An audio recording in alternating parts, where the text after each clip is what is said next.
Pendant la cérémonie, la famille de ma fiancée a annoncé une tradition, lire les obligations que je devais remplir envers leurs proches, après le mariage. J'ai écouté l'intégralité des 20 points. Ensuite, j'ai pris le micro, et j'ai prononcé une phrase qui a laissé toute la salle sous le choc. Avant de continuer, abonnez-vous à la chaîne, et dites-nous dans les commentaires de quelle ville vous nous regardez. J'étais debout, en costume. 200 personnes assises. Des fleurs blanches jusqu'au plafond, chez Adolfo. Le père de Sandra se tenait devant le micro, un papier à la main, lisant à haute voix les obligations que je devrais remplir envers sa famille après le mariage. Point 1, point 2, point 3. 20 points au total. Devant tous les invités, devant mes amis, devant mes associés. Devant des gens qui me connaissaient depuis des années, et qui, à ce moment-là, me regardaient avec un mélange de stupeur et de pitié. Une pitié que je ressentais sur ma peau comme si c'était du feu. Je n'ai pas bougé. Je n'ai pas interrompu. J'ai écouté les 20 points en entier, en silence, le dos droit, les yeux fixés sur lui. Et quand Adolfo eut fini de lire, il plia le papier, le mit dans sa poche, et me regarda avec ce lent sourire d'un homme qui a passé toute sa vie habitué à ce qu'on ne lui dise jamais non. C'est là que je me suis levé. J'ai marché jusqu'au micro, et j'ai prononcé une phrase qui a pétrifié 200 personnes. Une phrase à laquelle Adolfo ne s'attendait pas. À laquelle personne dans cette salle ne s'attendait. Une seule phrase qui, en l'espace de quelques secondes, a changé l'atmosphère de toute la cérémonie, et le cours de tout ce qui a suivi. Mais pour comprendre pourquoi j'ai dit ce que j'ai dit, je dois vous raconter depuis le début. Car ce qui s'est passé ce jour-là n'était pas une impulsion. Ce n'était pas une réaction de colère. C'était l'aboutissement d'une histoire qui s'était construite bien avant que je ne rencontre Sandra. Bien avant que je sache qu'une famille comme la sienne existait. Bien avant que j'apprenne, de première main, ce que cela signifie d'être traité comme si votre valeur dépendait de ce que vous pouviez offrir, et non de qui vous étiez. Je m'appelle Eliseo. J'ai 45 ans. Et s'il y a une chose que j'ai apprise très jeune, c'est que la dignité n'est pas négociable. Peu importe à quel point vous aimez quelqu'un. Peu importe ce que vous avez construit. Peu importe à quel point vous avez peur de perdre ce qui compte le plus pour vous. Il y a une ligne à ne pas franchir.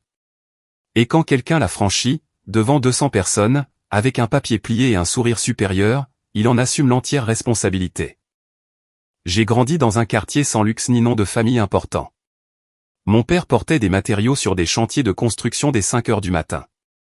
Ma mère partait avant lui pour nettoyer les maisons des autres, avec ces mêmes mains qu'elle utilisait ensuite pour nous serrer dans ses bras le soir. Il n'y avait pas d'argent superflu, pas de filet de sécurité pour les erreurs. Il y avait du travail, des efforts, et une phrase que mon père répétait à chaque fois que je me plaignais de quelque chose, « Personne ne te donnera rien, Eliseo. Quoi que tu veuilles dans cette vie, va le chercher toi-même. » Je l'ai gravé dans un endroit qui n'a pas de nom. Mais qu'on n'oublie jamais. Je travaille depuis l'âge de 14 ans. D'abord à ce qu'il y avait de disponible, nettoyer des magasins, porter des cartons, aider dans des ateliers de mécanique, où j'ai appris plus que dans n'importe quelle salle de classe. J'étudiais le soir, je dormais peu. J'ai fait beaucoup d'erreurs. Et j'ai payé chaque erreur avec mon temps, avec de l'argent que je n'avais pas, avec ma fierté ravalée en silence. Mais je ne me suis jamais arrêté. À 30 ans, j'ai ouvert mon propre atelier. Petit, avec du matériel d'occasion et un seul employé, qui était plus un ami qu'un ouvrier. À 38 ans, j'avais 3 succursales, une équipe de 15 personnes, et des contrats avec des entreprises qui, des années auparavant, ne m'auraient même pas ouvert la porte. Je n'y suis pas arrivé par chance. J'y suis arrivé pour chaque matin où j'ai choisi de me lever, alors qu'il aurait été plus facile de rester au lit. Ma vie personnelle a mis plus de temps à trouver sa voie. J'ai eu une longue relation qui s'est terminée sans grand scandale. Mais avec cette tristesse silencieuse de réaliser que 2 personnes peuvent s'aimer, et ne rien construire ensemble pour autant. Pas d'enfants, pas de haine, juste le poids tranquille de fermer une porte, et d'apprendre à marcher seul à nouveau. Et je l'ai bien fait. J'ai appris à vivre avec moi-même, avant de vouloir partager ma vie avec quelqu'un d'autre. J'ai appris qu'être seul n'est pas la même chose qu'être incomplet. Et quand j'ai arrêté de chercher désespérément, quand je me suis concentré sur le fait de continuer à construire ce qui m'appartenait, c'est exactement là que Sandra est apparue. Je l'ai rencontrée lors d'une réunion d'affaires. Elle coordonnait la logistique dans une entreprise fournisseur avec laquelle je travaillais. Tout était professionnel au début. Des emails, des appels, des réunions pour résoudre des problèmes. Rien qui ne ressemblait au début de quelque chose d'important. Mais il y avait quelque chose chez elle. Une façon d'écouter qui vous donnait l'impression que ce que vous disiez comptait vraiment. Une honnêteté dans sa façon de parler qui n'avait besoin d'aucun artifice. Avec un sourire discret, le genre qui apparaît de lui-même quand on trouve sincèrement quelque chose de drôle, et non quand on veut plaire à quelqu'un. Un mardi après-midi, en attendant l'ascenseur après une longue réunion, Sandra a appuyé son dos contre le mur, a poussé un long soupir et a dit « Est-ce que tu as aussi l'impression que les gens rendent tout plus compliqué que ça ne devrait l'être ?» J'ai répondu « Oui, toute ma vie. » Cet après-midi-là, nous avons pris un café. Nous avons parlé pendant 3 heures. Et quelque chose qui n'a pas de nom exact, mais que l'on reconnaît quand on le ressent, a commencé là. Sans permission, sans avertissement, avec le naturel des choses qui sont destinées à arriver. Les premiers mois avec Sandra ont été parmi les meilleurs de ma vie. Mais il y avait quelque chose. Une phrase qu'elle répétait trop souvent. Quelque chose qui, au début, sonnait simplement comme du respect familial, comme des racines, comme des valeurs. Quelque chose que j'ai entendu, que j'ai assimilé, et que j'ai choisi de ne pas voir. Je dois consulter mon père. Une petite phrase qui, avec le temps, est devenue la phrase la plus importante de toute cette histoire. Rencontrer la famille de Sandra n'a pas été quelque chose qui s'est fait d'un coup.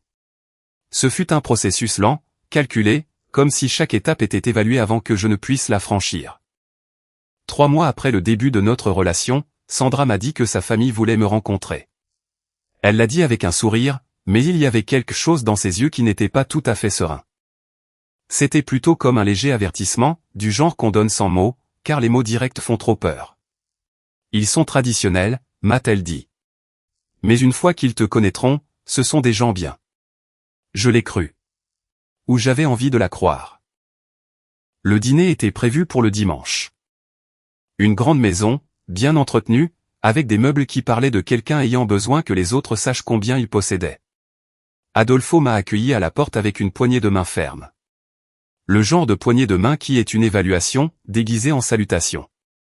Il m'a jaugé de la tête aux pieds en moins de 3 secondes. Il a souri, et a dit quelque chose que j'ai trouvé simplement curieux sur le moment, mais que j'ai parfaitement compris avec le temps. Alors, c'est vous qui êtes avec ma fille. Pas le petit ami de Sandra, pas l'homme dont Sandra nous parle tant, mais celui qui est avec ma fille. Comme si j'étais une situation temporaire, qui ne méritait pas encore d'appellation définitive. Norma, la mère, était plus douce dans la forme, mais tout aussi précise dans le fond. Elle m'a donné une brève étreinte, m'a offert un siège, et dans les 10 premières minutes de conversation, elle m'avait déjà demandé dans quel quartier j'avais grandi, ce que mes parents avaient étudié, et si mon entreprise était stable ou de celles qui dépendent de la conjoncture. J'ai répondu calmement, avec des faits concrets. Avec la confiance de quelqu'un qui a construit ce qu'il a, et qui n'a pas besoin de l'exagérer pour que cela paraisse suffisant. Mais Norma a hoché la tête avec un sourire qui n'atteignait pas ses yeux, et a changé de sujet. Marcelo est arrivé en retard. Il est entré dans la pièce avec cette énergie de quelqu'un qui sait que son arrivée modifie le poids de n'importe quelle pièce. Ou du moins, il le pense. Il était le frère aîné de Sandra, 38 ans. Il travaillait dans l'entreprise de son père, et avait ce regard évaluateur de ceux qui jugent avant d'écouter.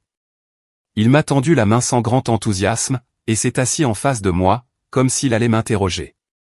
Combien d'employés avez-vous, a été sa deuxième question. La première concernait mon nom, et il ne l'avait même pas posée avec beaucoup d'intérêt. Je lui ai dit 15. Il a hoché la tête lentement, comme s'il évaluait si c'était suffisant pour mériter d'être assis dans ce salon.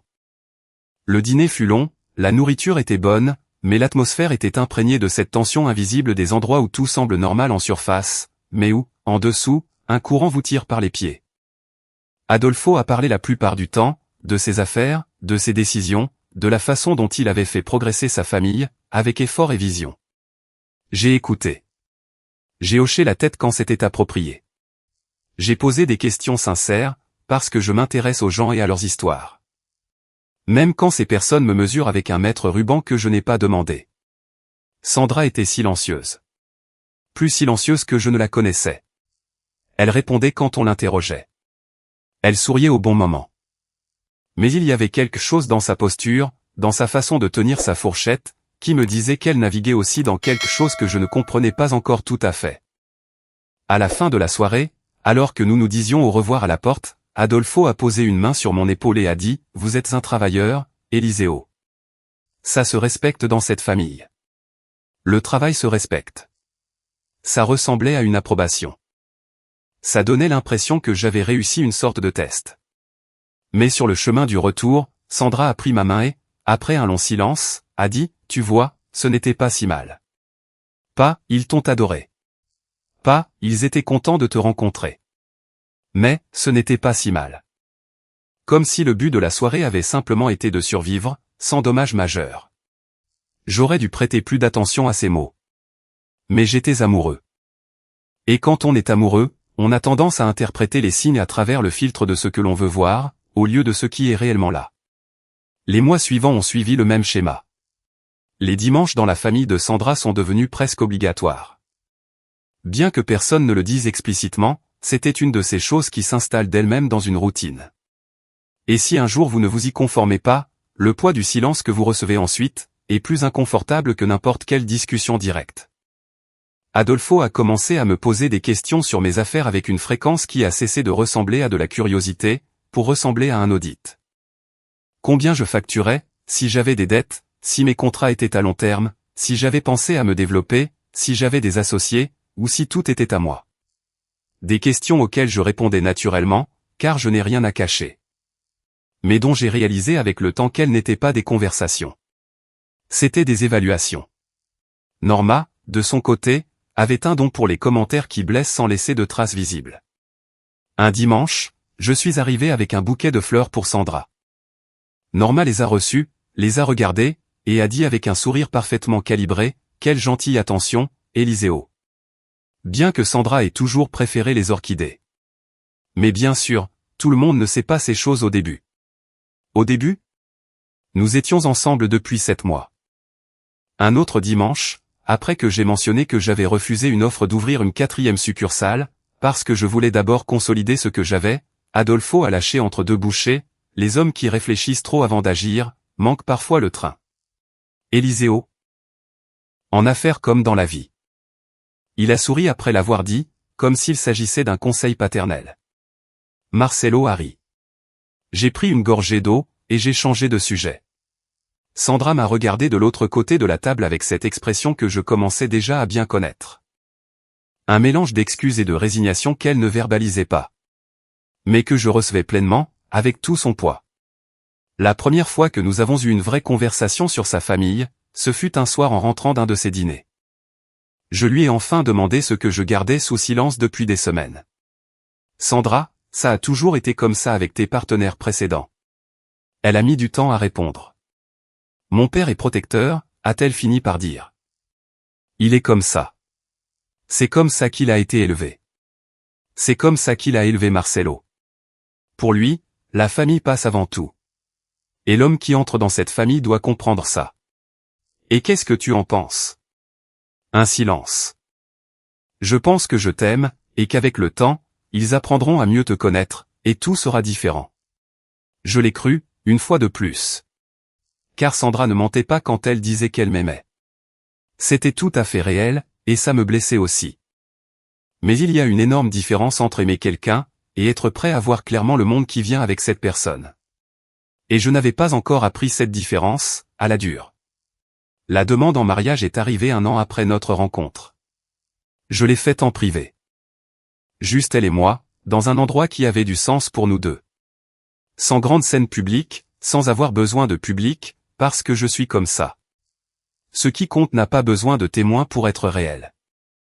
Sandra a dit oui, les yeux pleins de larmes, et un sourire qui m'a convaincu que nous faisions ce qu'il fallait. Et c'était peut-être le cas. Le problème, ce n'était pas nous. Le problème est arrivé 3 jours plus tard. Quand Adolfo nous a convoqués tous les deux chez lui, pour parler des projets.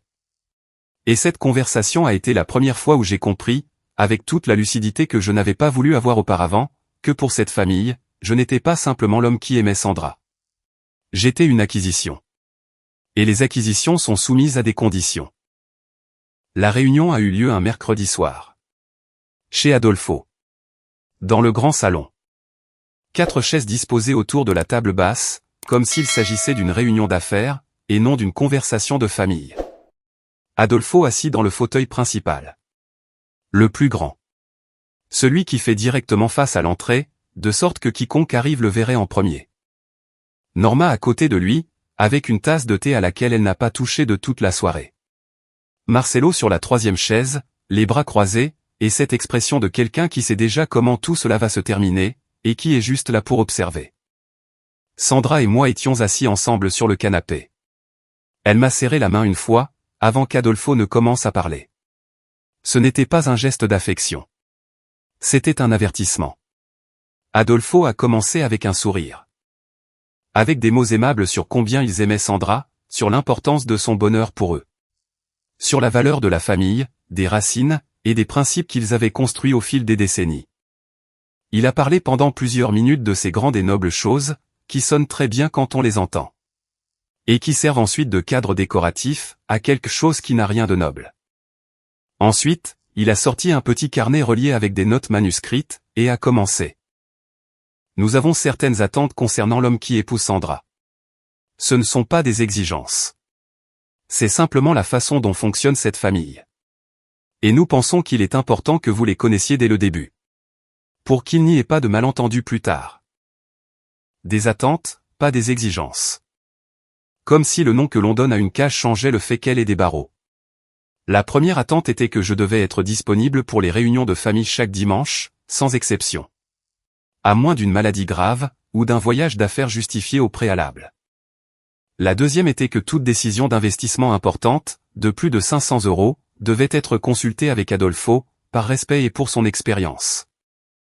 La troisième était que Sandra devait pouvoir rendre visite à sa mère au moins 3 fois par semaine, et que moi, en tant que mari, je devais faciliter cela sans me plaindre.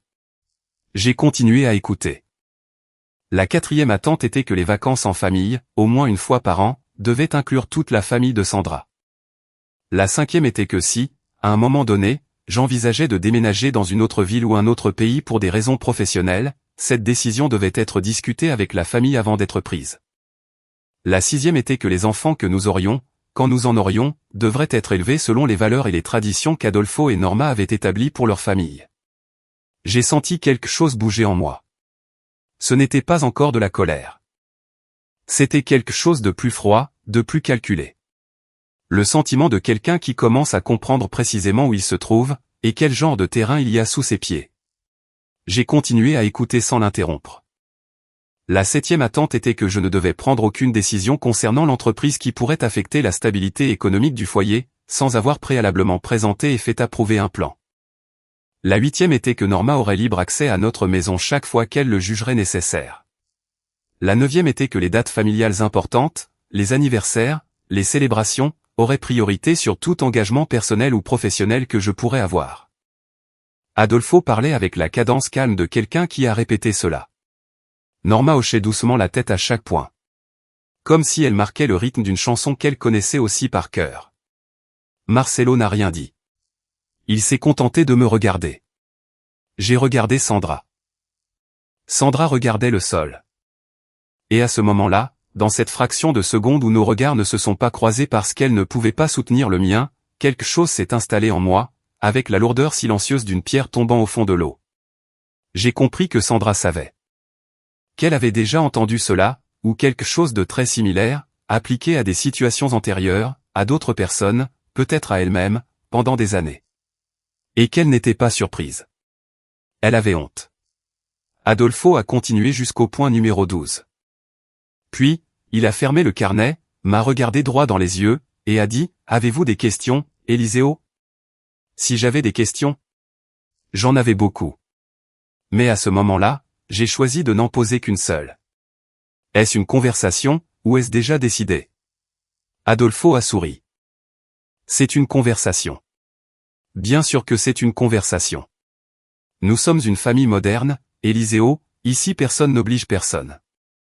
Personne n'oblige personne, a-t-il dit tout en tenant un carnet avec 12 points manuscrits sur ce que je devais faire de mon temps, de mon argent, de mes décisions, et de ma vie. Ce soir-là, sur le chemin du retour, Sandra et moi ne nous sommes pas parlé pendant les 20 premières minutes du trajet. Elle regardait par la fenêtre. Je conduisais les deux mains sur le volant, et le silence entre nous occupait tout l'espace disponible. C'est elle qui a parlé la première. Je sais ce que tu penses. À quoi je pense? Que c'était trop. Je n'ai pas répondu tout de suite, car oui, c'était trop. Mais aussi parce que je voulais l'entendre avant de dire ce que je pensais. Mon père est comme ça, a-t-elle poursuivi. Il a besoin de sentir qu'il a le contrôle, que les choses sont en ordre, que les hommes qui entrent dans sa famille comprennent ce que ça signifie. Ce n'est pas de la méchanceté, Éliseo, c'est comme ça qu'il a été élevé. Son père était pareil. Et ça rend les choses justes? Un silence. Je n'ai pas dit que c'était juste. J'ai dit que c'est comme ça qu'il est. Nous sommes arrivés à mon appartement. Nous sommes montés. Je me suis versé un verre d'eau, et je suis resté dans la cuisine un long moment. Sans rien regarder en particulier. Laissant tout ce que j'avais entendu ce soir-là prendre sa véritable place dans ma tête, sans le filtre de la politesse ou le désir de ne pas causer de problème. Sandra s'est approchée, a posé une main sur ma poitrine, et m'a regardé avec ses yeux qui m'avaient complètement désarmé dès le premier jour. « Est-ce que tu vas laisser mon père gâcher tout ça pour nous ?» C'était une question chargée. Car elle en contenait une autre qu'elle n'avait pas prononcée à haute voix, mais que j'avais parfaitement entendue. « M'aimes-tu assez pour tolérer ce qui vient avec moi ?» Et à ce moment-là, j'ai commis l'erreur que commettent les hommes amoureux, quand ils croient encore que l'amour n'a besoin que de volonté pour tout résoudre. Je lui ai dit non. Que je ne laisserai rien nous gâcher. Et je l'ai dit avec le plus grand sérieux. Les mois suivants furent une étrange danse entre deux réalités qui ne s'emboîtaient pas, mais que je m'efforçais de maintenir ensemble. Avec Sandra, tout était réel, profond. Plein de ces moments que l'on garde sans le vouloir, parce qu'ils s'installent d'eux-mêmes dans la mémoire. Mais avec sa famille, chaque rencontre était une négociation silencieuse, un équilibre délicat où je cédais un peu ici, ignorais un commentaire par là, ravalais une opinion ailleurs. Et à la fin de la journée, je faisais le bilan de ce que j'avais laissé de moi-même sur cette table, sans que personne ne me le demande directement, mais sans que personne ne m'en empêche non plus. Adolfo a progressivement installé ses attentes. D'abord, les dimanches sont devenus non négociables. Ensuite, il a commencé à m'appeler pour me consulter sur des questions commerciales. Ce qui était en fait des conversations où il parlait, et j'écoutais. Et où la frontière entre le conseil et l'instruction devenait de plus en plus floue. Norma a débarqué chez nous un mardi après-midi, sans prévenir. Sandra était là. Moi aussi. Norma est entrée, a regardé autour d'elle avec cette façon bien à elle de tout enregistrer sans en avoir l'air. Elle a bu un café, a parlé pendant 1 heure de la façon dont les choses devraient être quand nous serions mariés, et est partie. Laissant l'air du salon d'une densité différente de ce qu'elle était avant son arrivée. Sandra m'a regardé quand sa mère a fermé la porte. Ce n'était pas si terrible, a-t-elle dit. Et j'ai hoché la tête, car j'avais déjà appris quand dire quelque chose, et quand garder mon énergie pour les batailles qui allaient vraiment compter. Bernardo, mon meilleur ami depuis 20 ans, fut le premier à me dire ce que je savais déjà, mais que je n'avais pas encore formulé avec des mots. Un soir, en buvant une bière après le travail, alors que je lui racontais les derniers épisodes avec la famille de Sandra, il m'a regardé fixement et a dit sans tourner autour du pot, « Éliseo, mon frère, il teste tes limites. Et à chaque fois que tu ne dis rien, il la repousse d'un cran. » Je suis resté silencieux. Combien de fois as-tu dit non, depuis que tu la connais? J'ai réfléchi. Je ne pouvais pas trouver de réponse claire, et ça, en soi, c'était déjà une réponse. Bernardo a fini sa bière, a posé son verre sur la table, et a ajouté quelque chose qui est resté gravé en moi, avec la précision de ces choses qu'on entend au moment exact où on en a besoin. Le problème, ce n'est pas qu'il demande trop, Éliseo. Le problème, c'est qu'il s'entraîne. Et le jour du mariage, quand il n'y aura plus d'échappatoire facile, ils vont venir avec la totale. Je n'ai pas bien dormi cette nuit-là. Parce que Bernardo avait raison, et je le savais. Les fiançailles officielles furent une petite cérémonie. Juste la famille proche, selon les mots d'Adolfo lorsqu'il l'a proposé. Environ 30 personnes. D'après mes calculs, quand je suis arrivé dans le salon privé qu'il avait lui-même réservé sans me consulter, décoré aux couleurs qu'il avait choisies, avec un menu qu'il avait approuvé, avec une disposition des tables qui plaçait sa famille au centre, et mes invités dans un coin latéral. Comme s'ils étaient un détail secondaire dans une histoire qui ne les concernait pas. Bernardo était parmi mes invités. Il m'a regardé quand il est entré dans la pièce, a balayé l'espace du regard, et sans un seul mot, m'a transmis exactement ce qu'il pensait.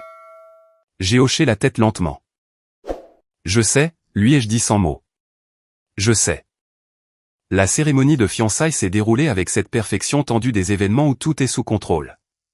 Parce que quelqu'un a besoin que tout soit sous contrôle. Adolfo a prononcé un long discours élaboré, rempli de références à sa famille, à ses valeurs, à ce que cela signifiait pour eux que Sandra trouve quelqu'un qui comprenne l'importance des racines. Il m'a mentionné 3 fois. Toutes les 3 fois dans le contexte de ce que l'on attendait de moi. Jamais dans le contexte de qui j'étais. Norma a pleuré au bon moment. Marcelo a applaudi avec la juste cadence. Sandra souriait à mes côtés. Avec ce sourire que j'avais déjà appris à distinguer de son vrai sourire. Le vrai sourire atteignait ses yeux, et apparaissait sans prévenir. Celui-ci était parfait, constant, légèrement tendu aux commissures. Le sourire de quelqu'un qui jouait un rôle qu'on lui avait assigné depuis si longtemps, qu'elle ne ressentait presque plus cela comme de la comédie. Quand ce fut mon tour de dire quelques mots, j'ai parlé de Sandra. Seulement de Sandra. De qui elle était, de ce que j'avais trouvé en elle, de ce que cela signifiait pour moi de construire une vie avec quelqu'un qui vous donne envie d'être meilleur, sans rien demander. C'était bref. C'était vrai. C'était entièrement moi. Adolfo a applaudi à la fin, avec un sourire qui n'était pas tout à fait de l'approbation, mais qui n'était pas non plus de la désapprobation. C'était de l'évaluation. C'était toujours de l'évaluation. Après cette soirée, la machine du mariage s'est mise en route avec une vitesse et une direction pour lesquelles personne ne m'avait demandé mon avis. Adolfo avait le lieu. Il l'avait déjà réservé. Il avait déjà parlé avec le propriétaire. Il avait déjà négocié le prix. Il avait déjà défini la capacité. 200 personnes. J'en connaissais 40. Les 160 autres étaient la famille élargie des Guerrero, les associés d'Adolfo, les amis de Norma, les connaissances de Marcelo. Des gens dont le lien avec Sandra ou moi était si ténu qu'ils ne formaient même pas un fil. Norma avait le fleuriste. Elle avait déjà choisi les fleurs, des orchidées blanches, bien sûr. Elle avait déjà défini la palette de couleurs, la décoration des tables, le style des centres de table. Tout était décidé avant même que Sandra et moi n'ayons eu une seule conversation, sur le genre de mariage que nous voulions. Marcelo avait le photographe. Un ami à lui, avec une réduction, a-t-il dit. Comme si c'était une faveur, et non un moyen de s'assurer que quelqu'un de confiance documentait la journée. La première fois que j'ai essayé de donner mon avis sur quelque chose, c'était pour la musique. J'ai dit à Sandra que j'aimerais qu'un groupe joue en live pendant la réception. Quelque chose que nous aimions tous les deux. Quelque chose qui animerait la soirée. Sandra l'a mentionné lors de la réunion de famille suivante. Adolfo a considéré l'idée pendant 3 secondes. Nous avons déjà confirmé le DJ, a-t-il dit. Changer cela maintenant générerait un coût supplémentaire inutile. Sandra m'a regardé. J'ai hoché la tête. La deuxième fois, c'était pour le menu. J'ai une légère allergie à certains fruits de mer, et je voulais m'assurer qu'il y ait des options claires pour les invités ayant des restrictions alimentaires. J'en ai parlé directement à Norma, avec toute la gentillesse du monde. Norma a souri et a dit, bien sûr, Eliseo, nous en tiendrons compte. Et puis, lors de la réunion suivante, elle a présenté le menu final sans aucune modification, et avec 3 plats contenant l'ingrédient que j'avais mentionné. Quand Sandra l'a fait remarquer, Norma a répondu que le chef avait spécialement recommandé ce menu, et que le changer à ce stade serait un manque de respect envers le professionnel. Un manque de respect envers le chef, pas envers le marié qui allait payer une partie de ce mariage, et qui avait exprimé une restriction alimentaire tout à fait raisonnable. J'ai commencé à tenir un compte mental de ces situations. Non pas parce que j'allais utiliser cette liste sur le moment. Mais parce que j'avais besoin de savoir clairement, avec des preuves réelles et non des ressentis, si ce que je vivais était bien ce que ça semblait être, ou si j'exagérais. Je n'exagérais pas. En 6 semaines, j'ai compté 19 situations où une décision concernant notre mariage, notre vie future ou notre dynamique de couple, avait été prise, modifiée ou écartée par un membre de la famille de Sandra. Sans que mon opinion ne soit considérée autrement que comme un obstacle à gérer. 19 fois. Et j'avais dit quelque chose à haute voix exactement 2 fois sur ces 19. Un soir, après une réunion particulièrement longue, où Adolfo avait présenté une ébauche des accords prénuptiaux familiaux. Ce qui était fondamentalement une version plus formelle et plus étendue des attentes qu'il avait lues dans son carnet des mois plus tôt. Je suis rentré chez moi, et je me suis assis dans l'obscurité de l'appartement pendant un bon moment, sans allumer aucune lumière. J'ai appelé Bernardo. Il a répondu à la deuxième sonnerie. Comme toujours. Je lui ai parlé de l'ébauche. Il y a eu un silence à l'autre bout du fil. Puis il a dit, et qu'a dit Sandra? Que son père veut juste que tout soit clair dès le début, que ce n'est pas si grave. Un autre silence. Eliseo, tu sais combien valent tes 3 ateliers réunis en ce moment? Je lui ai donné le chiffre approximatif. Et Adolfo le sait. Je suppose. Ce n'est pas un secret. Alors il ne te demande pas de rejoindre une famille, a dit Bernardo avec ce calme direct qu'il a quand il veut qu'une idée fasse son chemin. Il te demande de rejoindre une structure où ils auront le contrôle sur ce que tu as construit. Et ils le font avant le mariage, parce qu'après, ce sera beaucoup plus compliqué de dire non. Je suis resté silencieux. Tu veux épouser Sandra? Oui. Ou tu veux épouser sa famille? Je n'ai pas répondu ce soir-là. Mais la question est restée. Prenant de la place, grandissant chaque jour. Avec chaque dimanche chez Adolfo. Avec chaque commentaire de Norma. Avec chaque regard de Marcelo, qui mesurait et calculait, et trouvait toujours un centimètre où je pouvais encore céder, un peu plus. La conversation qui a changé toute ma perspective a eu lieu un après-midi, alors que Sandra et moi étions seuls. Enfin seuls. Sans famille, sans réunion, ni emploi du temps imposé par d'autres. Nous étions dans mon appartement. Elle lisait. Je révisais des documents de travail. Et soudain, Sandra a levé les yeux de son livre et a dit quelque chose qui ne découlait d'aucune conversation précédente. Quelque chose qu'elle portait clairement seule depuis un moment. Penses-tu que je suis heureuse de la façon dont les choses se passent dans ma famille? Je l'ai regardée. Qu'est-ce que tu en penses? Elle a hésité. Je crois que j'y suis tellement habitué que je ne sais plus faire la distinction entre ce qui me plaît, et ce que j'ai simplement appris à accepter. C'était la chose la plus honnête que Sandra m'ait dite depuis que nous étions ensemble. Et ça m'a fait mal. Pas pour moi, mais pour elle. Pour la version d'elle-même qui avait grandi au sein de cette structure, sans que personne ne lui demande si elle était d'accord. Je me suis approché. J'ai pris sa main. Veux-tu m'épouser, Sandra? Pas le mariage que ton père organise. Pas les accords que ton père a rédigés. Moi? Veux-tu construire quelque chose avec moi?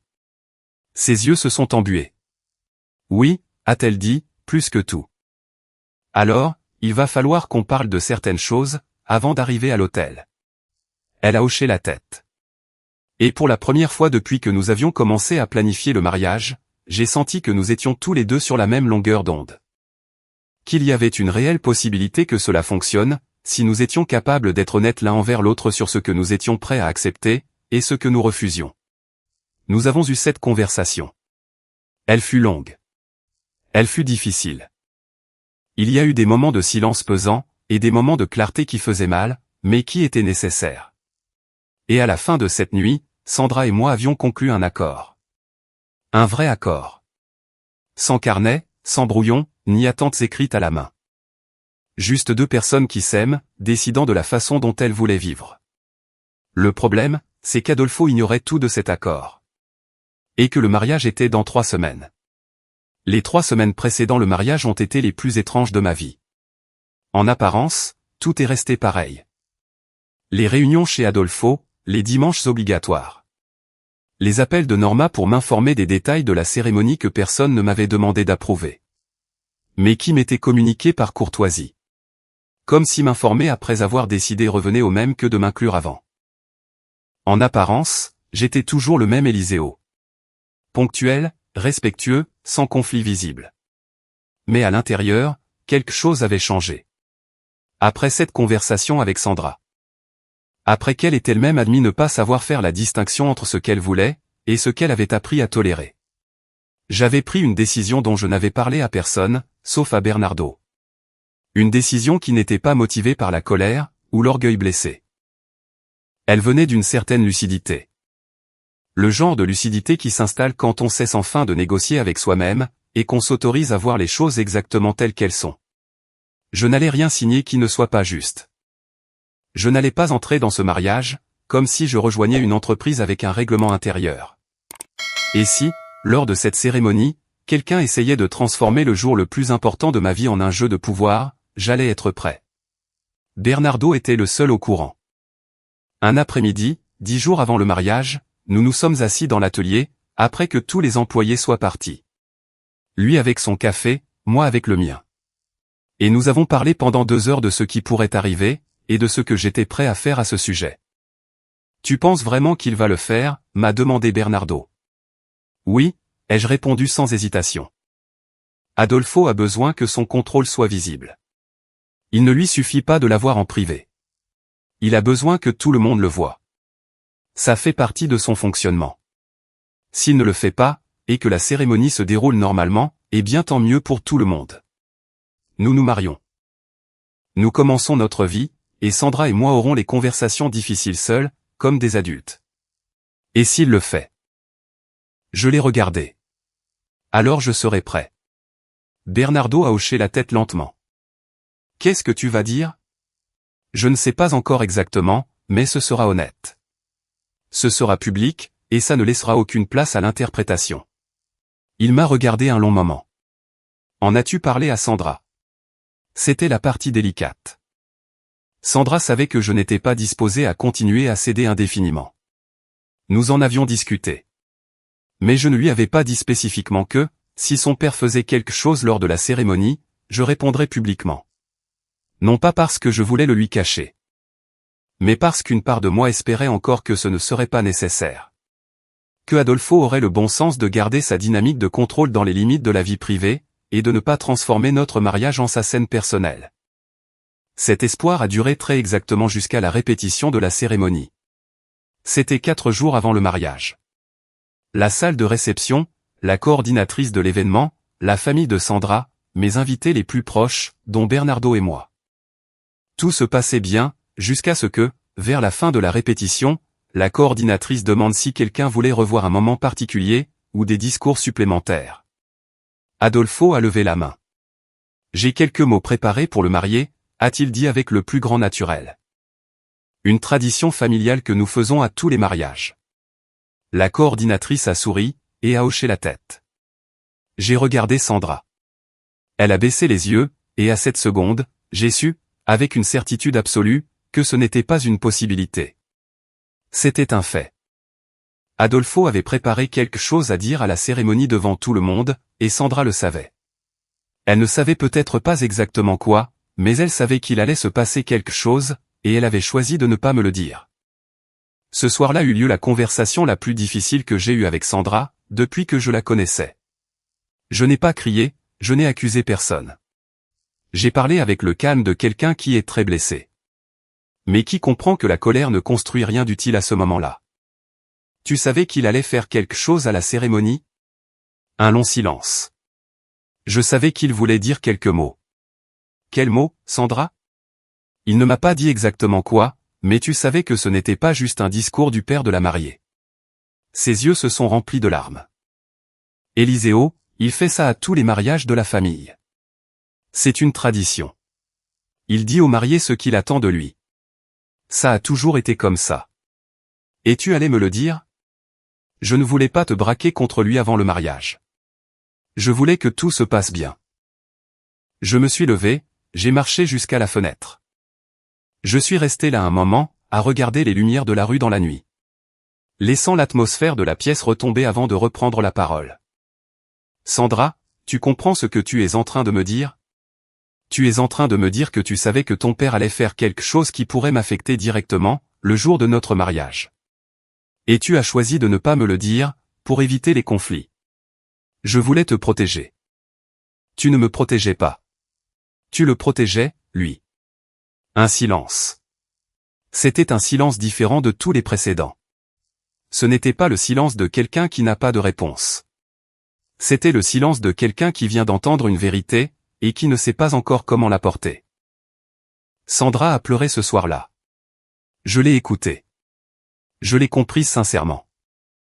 Je l'ai comprise parce qu'elle était aussi une victime de cette dynamique, façonnée depuis son plus jeune âge pour adoucir les angles de son père. Pour anticiper les conflits, et les éteindre avant qu'ils ne s'enflamment. Pour faire passer la paix de la famille avant sa propre voix.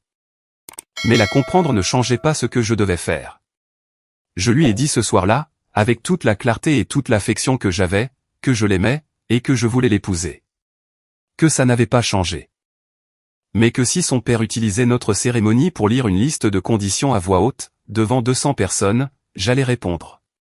Pas avec agressivité. Pas en faisant une scène inutile. Mais j'allais répondre, parce qu'il y avait une ligne rouge. Et que cette ligne existait bel et bien. Sandra m'a regardé, les yeux encore humides. Qu'est-ce que tu vas dire? Tout ce qu'il faudra pour que les choses soient claires, qui je suis, et à quelles conditions je m'engage dans ce mariage. Et si ça gâche tout, Sandra? Si la vérité gâche tout, alors ce qui a été gâché n'était pas solide dès le départ. Elle a mal dormi cette nuit-là. Moi aussi. J'ai vécu les 3 derniers jours avant le mariage avec ce calme étrange qui précède les grands événements. Ce n'était pas exactement de la paix. C'était de la concentration. La même que j'avais quand j'affrontais une négociation importante en affaires. Quand je savais que, de l'autre côté de la table, quelqu'un allait essayer de m'amener sur un terrain qui n'était pas dans mon intérêt. Et que je devais être totalement présent, totalement lucide. Sans qu'aucune émotion ne vienne troubler ce que j'avais besoin de voir clairement. J'ai appelé Bernardo le jeudi. Je lui ai tout raconté sur la répétition, sur Sandra, sur la tradition familiale. Il y a eu un silence à l'autre bout du fil. Puis il a dit, « Alors, ça va arriver. » Oui. Tu es prêt. J'ai pensé à tout ce que j'avais construit, aux années de travail, aux petits matins et aux longues nuits.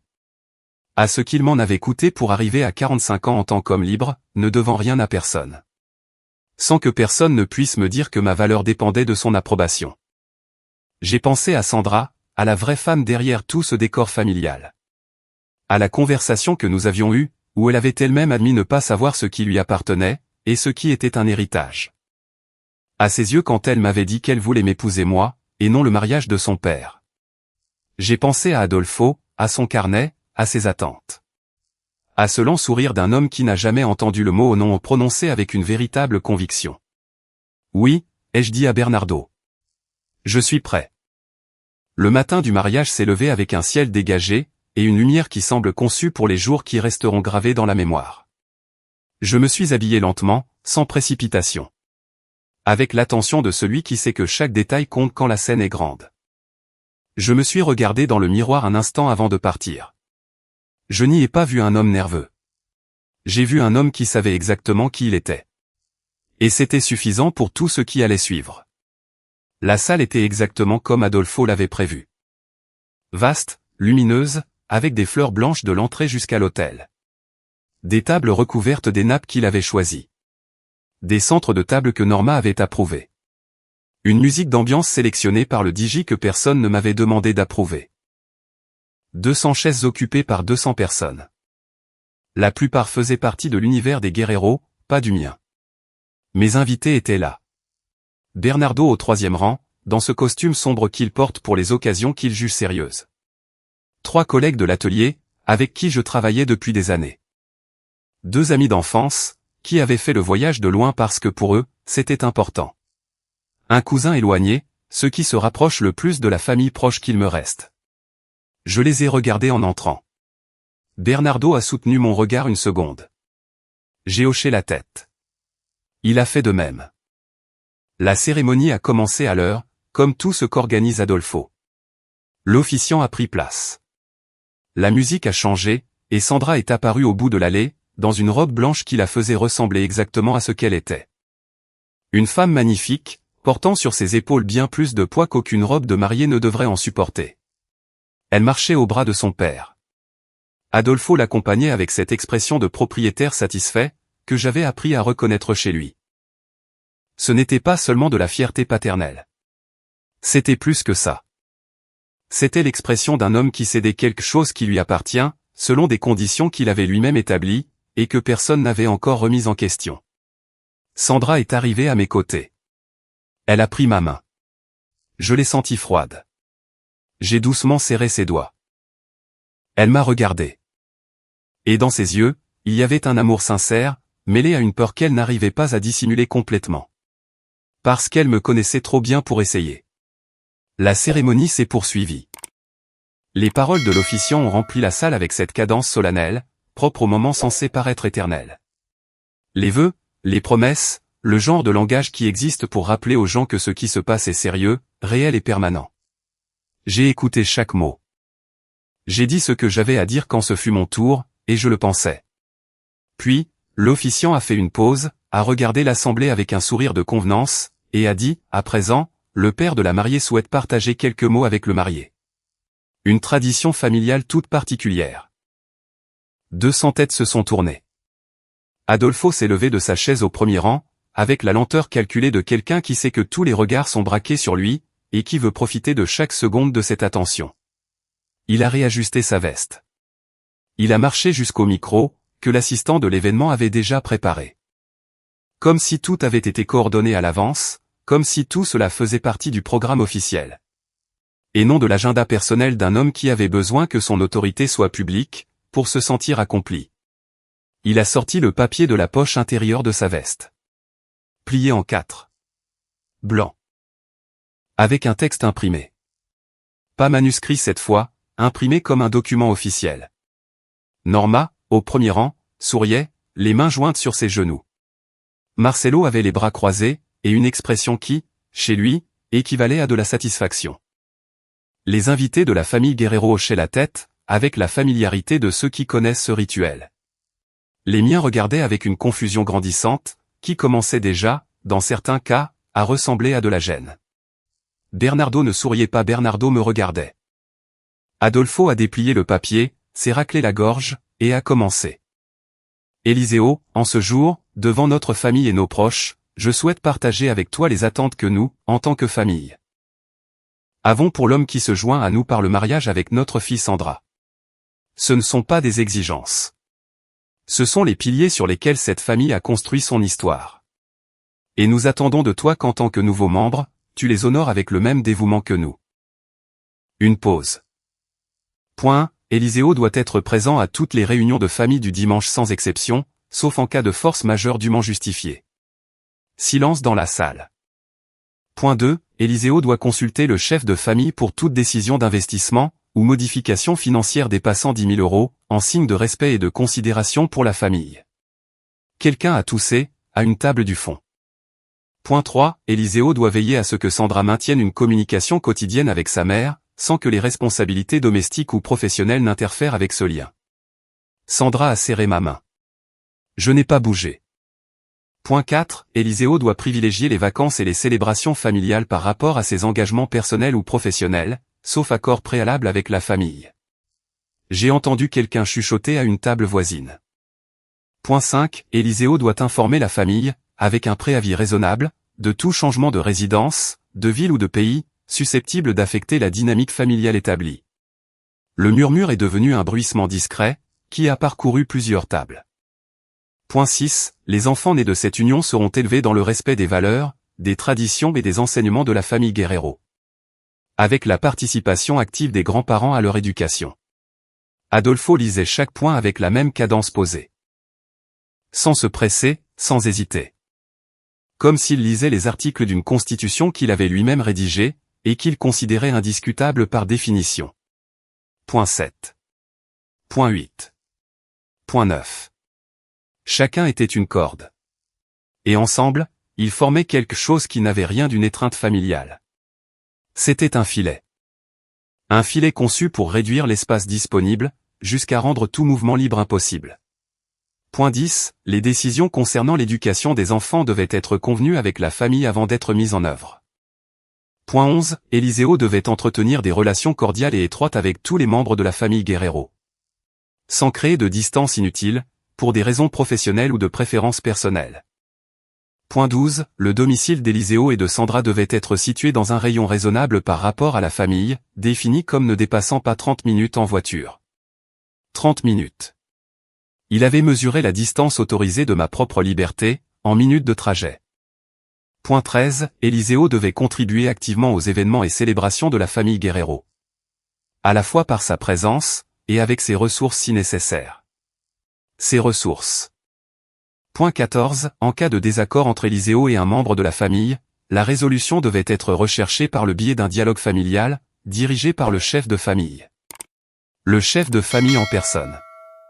Point 15. Éliseo ne devait pas prendre de décision affectant le bien-être de Sandra, sans avoir préalablement pris en compte l'avis de sa famille d'origine. Le bien-être de Sandra. Défini par celui-là même qui l'édictait. Évidemment. Point 16. Les traditions de Noël et du Nouvel An seraient célébrées au domicile de la famille Guerrero. À moins d'un accord spécial négocié au moins 3 mois à l'avance. Point 17. Éliseo devrait être disponible pour soutenir la famille dans les situations de besoin. Besoin définis par la famille elle-même. Et en fonction des circonstances, définis par la famille elle-même, là aussi. Point 18. Les relations d'Éliseo avec ses propres amis et son cercle social ne devaient pas interférer avec ses responsabilités envers la famille Guerrero. Point 19. Éliseo devrait faire preuve d'un respect actif envers Adolfo et Norma. À tout moment, et dans tous les contextes, publics ou privés. En reconnaissance de leur rôle de figure d'autorité familiale. Des figures d'autorité. Puis, est arrivé le point 20. Adolfo a fait une pause plus longue avant ce dernier point. Comme s'il savait que c'était le clou du spectacle. Comme s'il l'avait gardé pour la fin, avec la même logique que quelqu'un qui construit un piège, et place l'appât au bout du chemin. Point 20. Éliseo doit reconnaître publiquement, en ce jour et dans les jours à venir, qu'entrer dans la famille Guerrero est un privilège qui comporte des responsabilités. Et que son engagement envers Sandra, inclut un engagement sans restriction envers la famille qui l'a formée. Il a replié le papier, l'a mis dans sa poche. Et il a levé les yeux vers moi, avec ce lent sourire assuré d'un homme qui vient de placer ses pions exactement là où il le voulait. Et qui s'attend à ce que l'échiquier reste ainsi pour toujours. La salle était silencieuse. Un silence qui n'était pas fait de respect, mais de stupeur. De 200 personnes qui assimilaient simultanément ce qu'elles venaient d'entendre, et qui se regardaient les unes les autres, pour se confirmer que oui, elles avaient bien entendu. Que cela s'était réellement produit. Lors d'une vraie cérémonie de mariage. Sandra tenait sa main dans la mienne, mais elle ne la serrait plus. Elle s'y accrochait, comme si elle avait besoin de se retenir à quelque chose. J'ai pris une grande inspiration, calme. Et je me suis levé. Je me suis levé lentement. Sans me presser. Sans geste brusque. Avec le calme de quelqu'un qui a répété ce moment, non pas à haute voix, mais dans le silence de ses propres convictions, pendant des semaines. Chaque pas vers le micro était de la longueur exacte dont il devait être. Pas trop rapide, pour ne pas passer pour une réaction impulsive. Pas trop lent, pour ne pas ressembler à de l'hésitation. C'était simplement un homme marchant vers l'endroit où il allait dire la vérité. Adolfo se tenait toujours près du micro, le papier déjà dans sa poche. Et ce sourire fixé sur son visage, comme s'il faisait partie intégrante de son anatomie.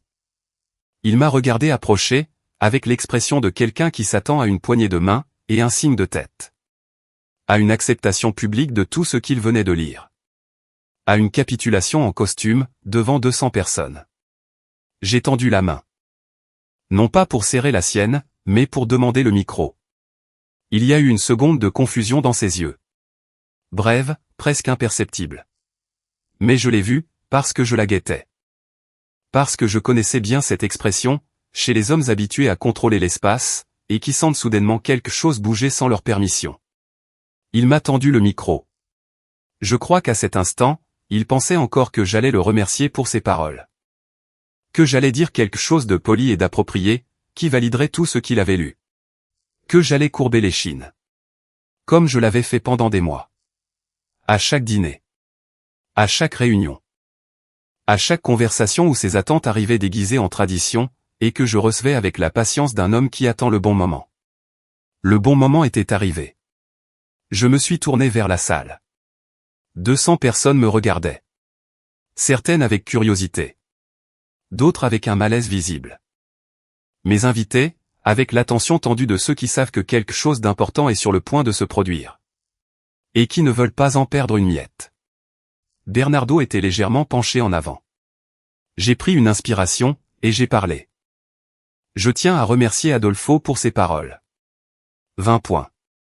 Je les ai tous entendus, chacun avec la plus grande attention. Pause. Et maintenant, Je veux aussi partager quelque chose avec vous tous. Le silence dans la salle a changé de texture. Ce n'était plus le silence de la surprise. C'était le silence de l'anticipation. Celui de 200 personnes qui retiennent leur souffle en même temps, sans s'être concertées pour le faire. Je construis ma vie depuis 45 ans. Je n'ai rien hérité. Je n'ai eu aucun parrain ni nom de famille pour m'ouvrir les portes. J'ai eu la discipline du travail, des erreurs que j'ai payées très cher. Et une conviction que je n'ai jamais perdue. Même s'il y a eu des nuits où elle a failli s'éteindre. Aujourd'hui, j'ai 3 entreprises, 15 employés, et la capacité de me regarder dans le miroir tous les matins, sans devoir d'excuses à personne. Personne ne bougeait. Je connais Sandra depuis presque 3 ans. Je l'aime. Cela ne fait aucun doute. Ni aujourd'hui, ni aucun autre jour. Ce qu'elle représente dans ma vie est réel. C'est profond. Et ça n'a pas besoin d'être validé par qui que ce soit d'autre que nous deux. J'ai vu Sandra lever les yeux vers moi. J'ai continué.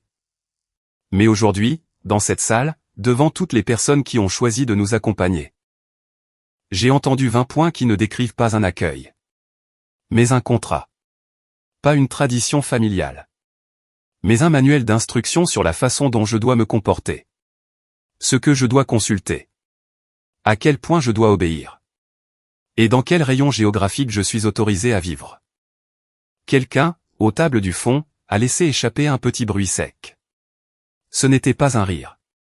C'était le son involontaire de quelqu'un qui vient de recevoir un coup exactement là où il ne s'y attendait pas, et je veux être très clair sur un point. J'ai fait une pause. Une vraie pause. Pas une pause dramatique.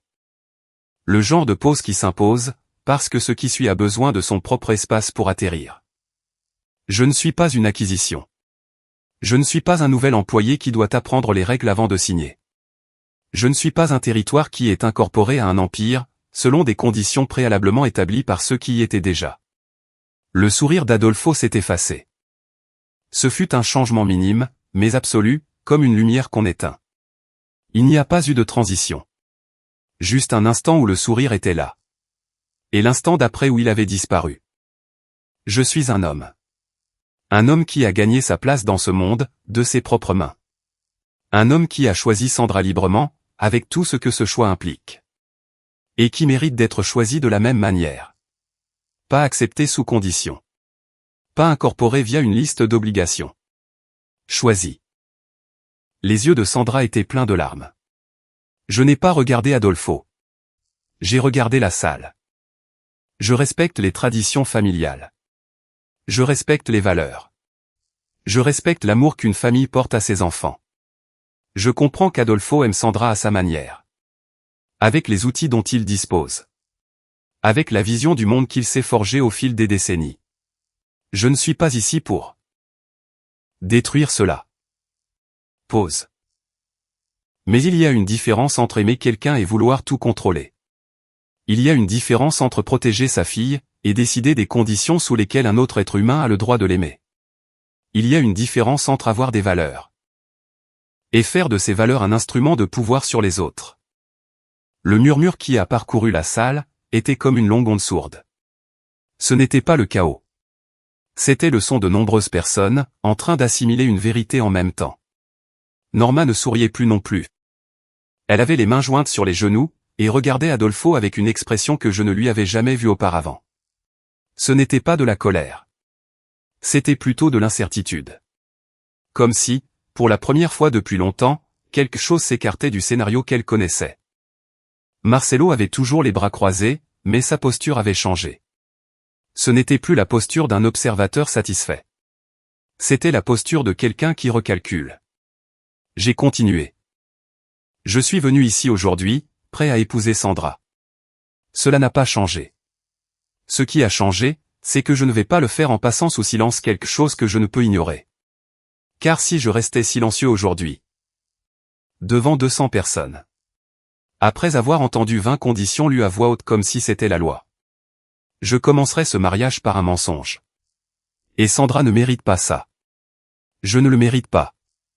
Et honnêtement, même cette famille ne le mérite pas. Bien qu'à cet instant, ils ne le voient peut-être pas sous cet angle. J'ai repris mon souffle. Je vais donc dire une seule chose. En réponse aux 20 points que j'ai entendus. Le silence était absolu. Il n'y avait aucun mouvement, aucun chuchotement. Aucun de ces bruits discrets de couverts ou de verres, qui existent toujours dans les salles remplies de monde. Rien. Juste le son de ma voix. Et le poids de ce que j'allais dire, planant dans cet espace avant même que je ne le prononce. Dans ce mariage, il n'y aura qu'une seule liste de conditions. Et c'est Sandra et moi qui allons l'écrire ensemble. Tous les deux, en privé. Comme deux adultes qui se respectent et se choisissent. Aucun point de cette liste ne sera dicté par qui que ce soit d'autre. Que nous deux. Et aucun point de cette liste n'existera au profit du contrôle de quiconque, sur nos vies. Pause. Avec tout le respect que je vous dois, en tant que parent de Sandra, Adolfo et Norma, ce que vous avez lu aujourd'hui ne définit pas mon mariage. Cela ne définit pas mon foyer. Cela ne définit pas qui je suis, ni à quelles conditions j'aime votre fille. Et si cela vous semble inacceptable, alors c'est la conversation la plus importante que nous n'ayons jamais eue. Et il vaut mieux l'avoir eue aujourd'hui, que dans 5 ans. Quand les dégâts seront irréparables. J'ai regardé Sandra. Une larme coulait sur sa joue droite, et ses yeux étaient plus écarquillés que jamais. Ce n'était pas de l'horreur. Ce n'était pas de la honte. C'était autre chose.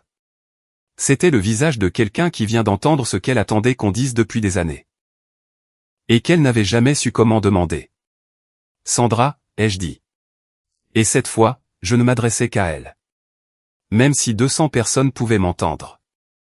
Je t'aime. Je veux t'épouser. Je veux construire une vie avec toi qui soit la nôtre. Complètement la nôtre. Avec l'espace et la dignité que nous méritons tous les deux. Mais j'ai besoin de savoir si tu le veux. Toi aussi. Pas le mariage que ton père a organisé. Pas le mariage décrit par sa liste. Mais ça. Nous.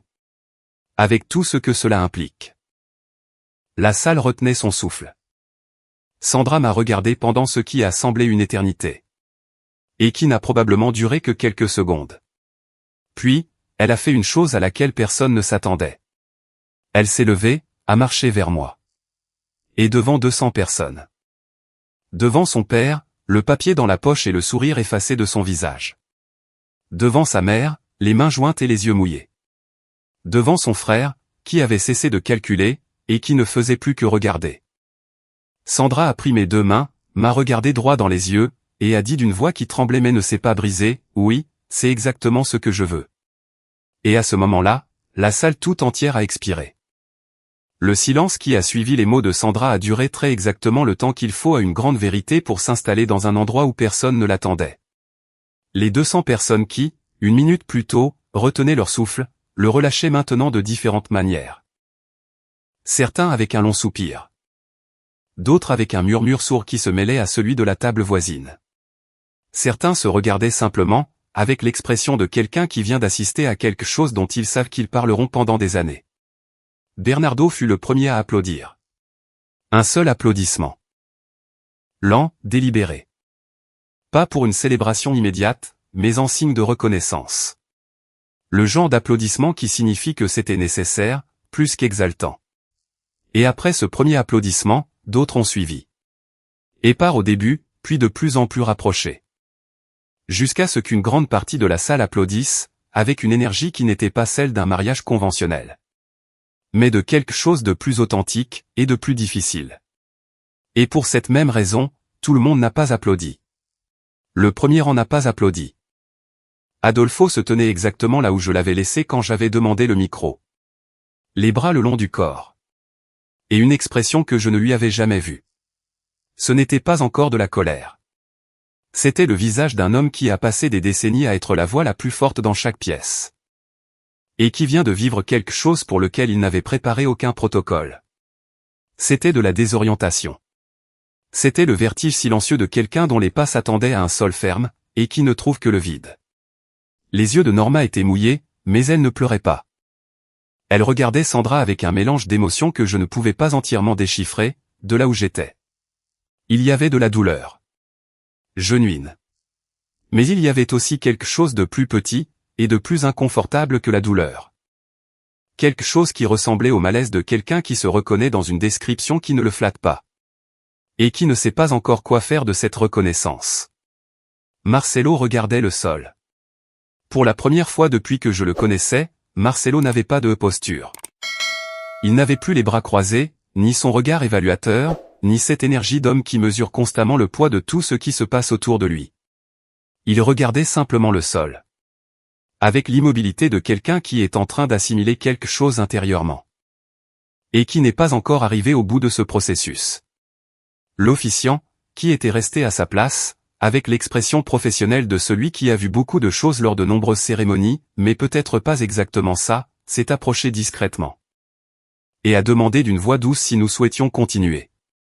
Sandra m'a regardé. Je l'ai regardé. Oui, avons-nous dit tous les deux en même temps. Et il y a eu quelque chose dans ce moment si simple.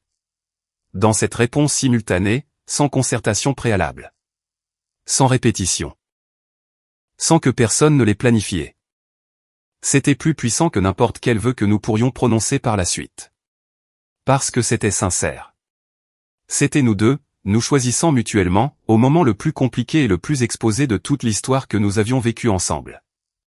La cérémonie s'est poursuivie avec une atmosphère différente d'avant. Plus légère d'un côté. Plus chargée de l'autre. Comme lorsqu'une tempête, qui menace depuis des heures, éclate enfin. L'air est plus pur après, mais on est aussi plus conscient de ce qui vient de se passer. Nous avons prononcé nos vœux en nous regardant dans les yeux, avec une intensité qui n'aurait pas été possible avant ce qui s'était passé. Parce que maintenant, c'était de vrais vœux. Pas l'accomplissement d'un protocole, au sein d'un événement soigneusement orchestré par quelqu'un d'autre. C'étaient des mots que nous avions tous les deux choisi de prononcer, après avoir eu la possibilité évidente de ne pas les dire. Quand l'officiant nous a déclarés mari et femme, et nous a invités à sceller notre union par un baiser, Sandra a pris mon visage entre ses mains, et m'a regardé une seconde avant de se pencher. Dans cette seconde, il y avait quelque chose qu'aucun appareil photo n'aurait pu capturer pleinement. C'était de la gratitude.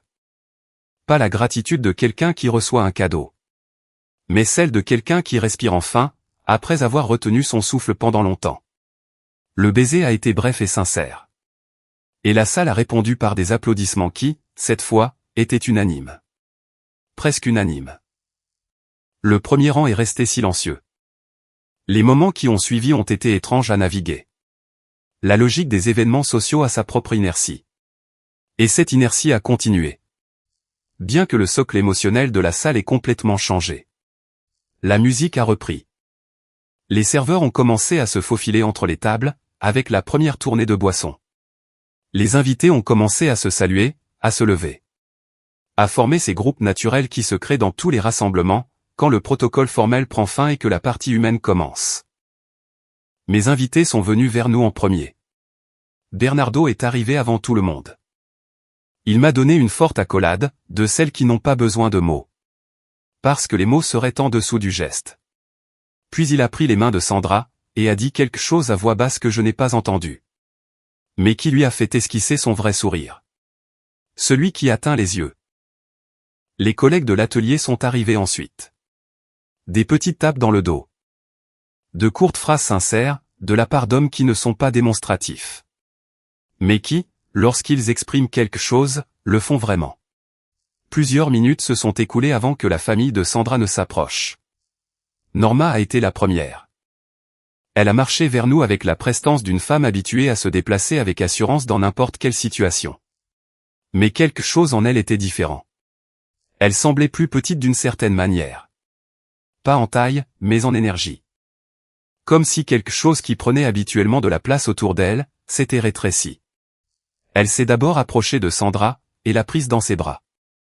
Une longue étreinte. Plus longue que d'habitude pour elle. Les yeux fermés, et avec une tension dans les épaules. C'était la tension de quelqu'un qui ressent quelque chose, qu'il ne sait pas encore comment traduire en mots. Puis, elle s'est tournée vers moi. M'a regardé un instant. Et a dit quelque chose auquel je ne m'attendais pas, Eliseo, ce que tu as dit aujourd'hui. Elle a fait une pause. Ce n'était pas facile à entendre.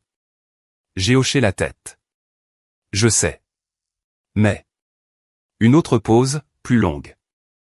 Peut-être que certaines choses avaient besoin d'être dites. Ce n'étaient pas des excuses.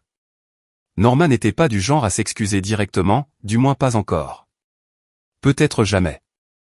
Mais c'était quelque chose. C'était une petite fissure dans un mur qui était solide depuis longtemps. Et les petites fissures sont parfois le commencement de quelque chose de différent. Je l'ai serré dans mes bras brièvement, sans exagérer le geste. Mais je l'ai fait. Marcelo est arrivé plus tard. Sans sa posture habituelle, sans les bras croisés. Il s'est arrêté devant moi, et m'a tendu la main avec une fermeté différente de toutes les fois précédentes. Ce n'était pas la fermeté de l'évaluation ou du défi. C'était simplement la fermeté d'un homme qui serre la main d'un autre homme. Je respecte ce que tu as fait. Il n'a dit que ça. Ce n'était pas grand-chose. Mais venant de Marcelo, c'était plus que ce à quoi je m'attendais à ce moment-là. Adolfo a pris son temps. Il est resté longtemps à sa table, à discuter avec des invités de son cercle.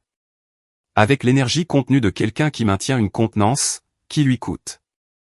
Je l'ai observé de loin, sans le chercher, sans l'éviter. J'ai simplement laissé les choses prendre leur temps. Quand il s'est enfin approché, la salle était encore animée autour de nous. Mais dans notre petite bulle, le bruit est devenu lointain. Adolfo s'est tenu devant moi, grand, direct. Avec cette présence physique qu'il avait toujours utilisée comme faisant partie de son autorité. Il m'a regardé pendant un moment qui était à la fois inconfortable et nécessaire. « Vous êtes têtu ?» a-t-il dit enfin. Ce n'était pas une insulte. Du moins, pas complètement. Oui, ai-je répondu, je le suis. Ma fille a fait le bon choix, de ce point de vue-là. Il l'a dit avec une raideur, qui était ce qui se rapprochait le plus d'un compliment de la part d'Adolfo, à ce moment-là. Les hommes sans caractère ne servent à rien. Il a fait une pause. Je n'ai pas aimé ce que vous avez dit aujourd'hui. Je sais. Mais je comprends pourquoi vous l'avez dit. Il n'a rien ajouté de plus à cet instant. Ce n'était pas le début d'une transformation instantanée, ou la fin de toutes les tensions que nous avions accumulées pendant des mois. Adolfo était un homme de conviction profonde. Et les convictions profondes ne changent pas en un jour. Même si quelqu'un leur dit une vérité inconfortable, devant 200 personnes. Mais c'était un début. Ou du moins, c'était une pause. Une pause pendant laquelle nous pouvions tous les deux respirer. Et reconnaître que ce qui s'était passé ce jour-là, était trop grand pour être résolu lors d'une simple conversation à côté d'une table, avec une musique de fond et des coupes de champagne circulant parmi les invités. Il m'a tendu la main. Je l'ai prise. Et dans cette poignée de main, il y avait tout ce qu'aucun de nous deux n'allait dire à voix haute ce jour-là. Il y avait la reconnaissance que ce n'était pas la fin de quoi que ce soit. Mais le début compliqué de quelque chose qui n'avait pas encore de nom clair. Mais qui était plus honnête, que tout ce qui avait existé auparavant. Sandra est arrivée à mes côtés à ce moment-là. Et m'a pris le bras. Elle a regardé son père. Adolfo l'a regardé. Et il s'est passé quelque chose entre eux, qui était complètement, totalement privé. Dans cette seconde de contact visuel qui n'avait pas besoin de mots. Car elle portait en elle, des décennies d'histoire accumulées. Et ce jour-là, elle avait enfin trouvé un point de départ pour commencer à se réorganiser. La soirée s'est poursuivie. La musique a continué. La nourriture est arrivée sur les tables. Et j'étais là, la main de Sandra dans la mienne. Au milieu de 200 personnes qui avaient assisté à quelque chose qu'aucune d'entre elles n'avait prévu à son programme pour la journée. Ressentant quelque chose, que j'ai mis un moment à identifier. Parce que je n'avais pas l'habitude de le ressentir avec un tel degré d'intensité. La paix. Pas la paix de celui qui a évité le conflit. Mais la paix de celui qui l'a affronté. Et qui en est sorti de l'autre côté, sans perdre ce qui comptait le plus. 8 mois se sont écoulés depuis ce jour. 8 mois depuis que je me suis levé de cette chaise devant 200 personnes. Et que j'ai dit à voix haute ce que je construisais en silence, depuis des semaines. 8 mois depuis que Sandra a marché vers moi, et a choisi, devant tout le monde. La version de notre histoire qui était vraiment la nôtre, et non celle que quelqu'un d'autre avait écrite pour nous, d'une main ferme sur du papier imprimé. Parfois, je me réveille tôt, avant le lever du soleil.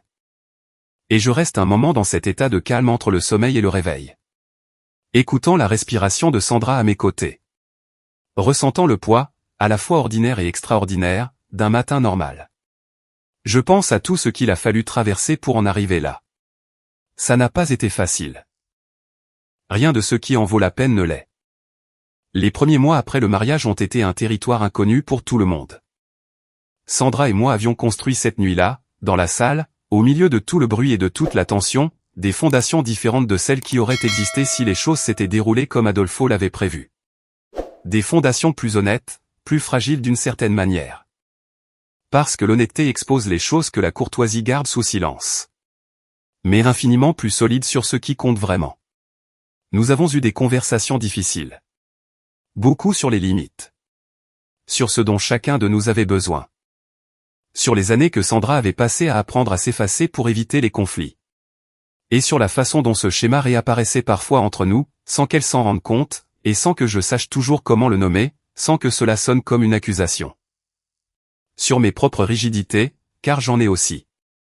Et un homme qui est honnête envers lui-même, ne peut pas pointer du doigt les schémas des autres, sans être prêt à examiner les siens. Ce furent de longues conversations.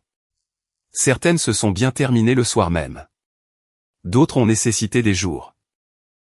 Mais nous les avons toutes eues, sans les éviter. Sans les accumuler jusqu'à ce qu'elles deviennent ce genre de poids qui finit par briser ce qui semblait incassable. Avec la famille de Sandra, les choses ont changé d'une manière que je n'aurais pas pu prédire ce jour-là, dans la salle. Norma a été la première à bouger. 3 semaines après le mariage, elle nous a invités à déjeuner. Juste nous deux.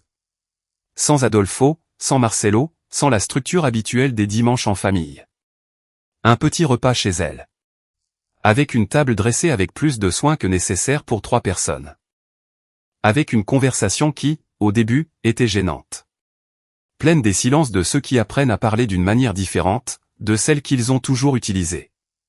À un moment donné cet après-midi-là, Norma a dit quelque chose qui m'a surpris.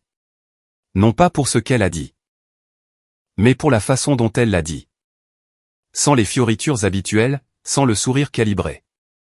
Avec une voix plus simple, plus fatiguée que celle à laquelle j'étais habitué de sa part. Personne n'avait jamais dit non à Adolfo de cette façon, a-t-elle dit. Même pas moi. Je n'ai pas répondu tout de suite. J'ai laissé ces mots prendre leur place. 42 ans de mariage, a-t-elle poursuivi. Et il y a des choses que tu apprends à ne pas dire, parce que le coût de les dire, semble toujours plus élevé que le coût de les taire. Sandra a pris la main de sa mère. Et j'ai compris à ce moment-là, quelque chose qui m'a aidé à voir toute l'histoire de manière plus complète. Norma n'était pas simplement une alliée d'Adolfo. Elle était aussi quelqu'un qui avait été façonné par la même dynamique qui avait façonné Sandra. Seulement, avec des décennies d'accumulation en plus. Et sans le vocabulaire pour la nommer. Quand vous la vivez de l'intérieur, et que vous l'avez toujours fait, vous n'avez pas le recul pour voir les contours de la cage dans son ensemble. Cela ne l'excusait de rien. Mais cela la rendait plus humaine. Et l'humanité des gens, même de ceux qui nous ont causé de la douleur, est importante à ne pas perdre de vue. Si l'on veut construire quelque chose de différent, et ne pas se contenter de partir avec la raison dans sa poche, et le cœur fermé.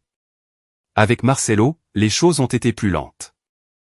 Marcelo est un homme construit sur des couches d'identité héritées. Celle-ci ne s'examine pas en un jour, ni en 8 mois. Mais quelque chose a changé en lui aussi. Plus discrètement et moins verbalement que chez Norma. Il a arrêté de me jauger quand j'arrivais aux événements familiaux. Il a arrêté de poser ces questions qui étaient des évaluations déguisées. Un après-midi, il est venu travailler sur quelque chose à l'atelier, parce que sa voiture avait un problème. Et Sandra lui avait suggéré de m'appeler. Nous avons passé 3 heures ensemble. Dans un espace qui était entièrement le mien, et dans lequel j'évoluais avec un naturel qu'il a observé en silence. À la fin de cet après-midi, il a dit, « Je ne savais pas que tu faisais ça, de tes mains. » Je lui ai dit que j'avais appris très jeune. Il a hoché la tête lentement. « Il y a des choses que mon père ne nous a jamais appris à faire tout seul, » a-t-il dit. Sans autre contexte. Sans développement. Mais j'ai compris ce qu'il voulait dire. Avec Adolfo, le processus a été le plus lent et le plus complexe. Comme il fallait s'y attendre. Adolfo est un homme qui a bâti toute son identité, sur l'idée que son autorité est naturelle. Légitime, et incontestable. Lui dire non au-devant 200 personnes, ne défait pas des décennies de cette construction. Cela l'ébranle. Cela le force à recalibrer. Mais cela ne le transforme pas du jour au lendemain. Parce que les véritables transformations ne fonctionnent pas de cette façon. Nous avons eu de bons moments et des moments tendus. Il y a eu des dimanches où Adolfo est arrivé à table, avec cette énergie qui lui est propre, vouloir tout diriger. Et je l'ai laissé parler. Et j'ai participé, à ma place, sans avoir besoin de gagner chaque conversation. Parce que j'ai appris que toutes les batailles ne méritent pas la même énergie. Et que parfois, la position la plus puissante est celle d'un homme tellement sûr de lui, qu'il n'a pas besoin de prouver constamment quoi que ce soit. Et il y a eu des moments où Adolfo s'est arrêté au milieu d'une phrase qui commençait à trop ressembler à l'ancienne dynamique, et où il a changé de cap de lui-même, sans que personne ne le lui fasse remarquer. Comme si quelque chose en lui rappelait que le terrain n'était plus le même qu'avant. Ce sont de petits pas, mais ce sont des pas. L'entreprise a continué de croître pendant ces 8 mois. J'ai ouvert la 4e succursale, que j'avais reportée. Je n'ai consulté personne de la famille de Sandra. J'en ai parlé à Sandra. Comme il se doit lorsque 2 personnes construisent une vie ensemble, et que les décisions de l'une affectent l'autre. Elle était d'accord. Elle a participé à la conversation. C'est ce que signifie avoir un partenaire. Et non un règlement familial, avec un nom de famille. La succursale marche bien. Mieux que ce que j'avais projeté au départ. Bernardo me l'a dit avec cette satisfaction tranquille qu'il a, quand les choses tournent comme il le savait. Les hommes qui savent qui ils sont, prennent de meilleures décisions, m'a-t-il dit un après-midi, devant un café à l'atelier. Parce qu'ils ne gaspillent pas leur énergie à maintenir une fausse version d'eux-mêmes. Il avait raison. Comme presque toujours. Sandra va bien. Mieux que bien, en réalité. Il y a une version d'elle qui émerge avec plus de force, chaque mois qui passe. Une version qui parle plus directement, qui dit ce qu'elle pense, avec moins de filtres hérités. Qui rentre parfois à la maison après une réunion de famille. Et me dit avec un naturel déconcertant que quelque chose l'a dérangé. Et qu'elle va en parler à sa mère ou à son père, au lieu de le garder pour elle. De petites choses, mais ce sont les petites choses qui, avec le temps, construisent ou détruisent l'identité d'une personne. Je l'ai vu rire il y a 2 semaines. Avec un rire qui était complètement le sien. Pas d'occasion spéciale, pas de public. Juste parce qu'elle a trouvé quelque chose sincèrement drôle. Et j'ai trouvé que c'était le plus beau rire que j'avais entendu d'elle, depuis que je la connaissais. Je le lui ai dit. Elle m'a regardé avec ce vrai sourire, celui de ses yeux, et a dit, c'est juste que je me sens libre, Éliseo. Pour la première fois depuis longtemps, je me sens libre. Ces mots me sont restés en tête. Je les emmène avec moi ces petits matins où je me réveille avant le soleil, et où je repense au chemin parcouru. Aux garçons qui portaient des matériaux sur des chantiers de construction, tout en rêvant de quelque chose de différent. À l'homme qui a bâti 3 ateliers de toutes pièces.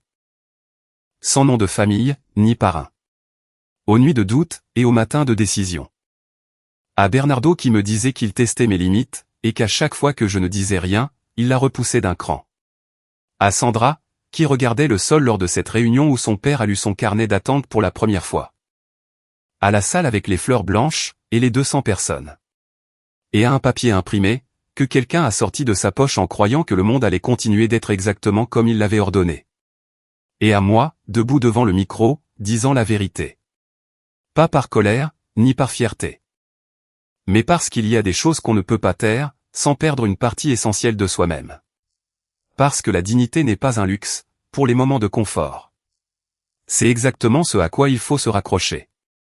Quand le moment est difficile, coûteux, et public. Et lourd de conséquences possibles. S'il y a une chose que j'ai apprise de tout cela, c'est que le véritable amour n'a pas de liste de conditions.